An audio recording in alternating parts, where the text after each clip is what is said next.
Fireplace. Amani. Fire. Amani punya hari jadi Mana ada? Oh, tak ada hari jadi. Dah lama dah lepas. Ya ke? Ya, dah lama dah Macam nak lepas. sambut Amani kan kat sekolah. Kita minta balik, ayah tak kasih. Balik. Boleh. Balik pilihan ke waktu tu? Ha. Tadi birthday pindah di kakak Ani. Iyalah. Ada banyak. Kat. Amani. Kalau nak ni depan sini. Duduk sini. Kalau nak hadiah, tutup mata. Tutup mata. Ha, tunggu. Yang pertama, awak tunggu diam. Say my Fera. Ni satu beg semua. Hadiah Amani. Tutup mata. Okey, Amani pergi sana. Amani. Dia kat sini. Amani cepat. Pusing. Buka kursi biru tu. Biar je kat situ, tempat situ lah. Dia kat situ je. Pusing. Bising adik. Okey, yang pertama. Tutup mata.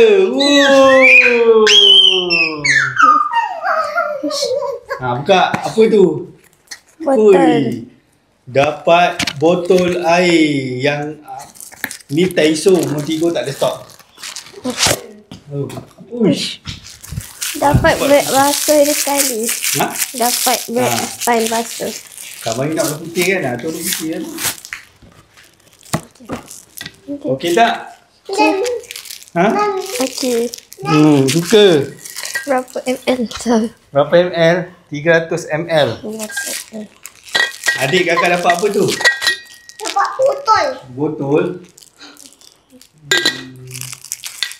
Tiap-tiap balik mesti dapat botol. Mana ada? Mesti dapat botol. Mana ada? Kau Abang ni pakai tisu juga kan? Kita makan Montigo.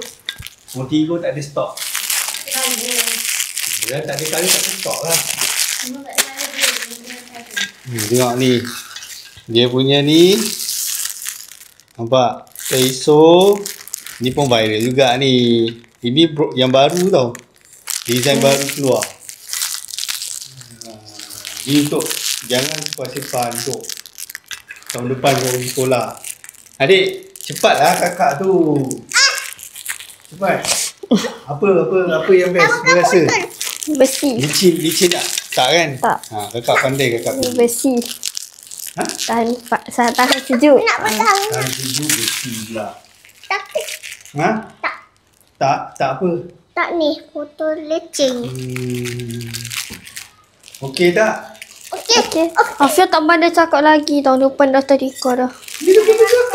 Tapi pelet lagi. No, Pelet. because you have to speak English. Kita balik. Kita pergi asrama. Kakak lah. Yeah. Not like Amani. Hari tu nangis ke balik asrama? Mana ada? Mana ada. Tanya. Ada lagi satu Ada punya. surprise. Okey, letak Lari-lari. Letak kat sana tu. Nanti adik jatuh. Tutup mata. Tutup mata.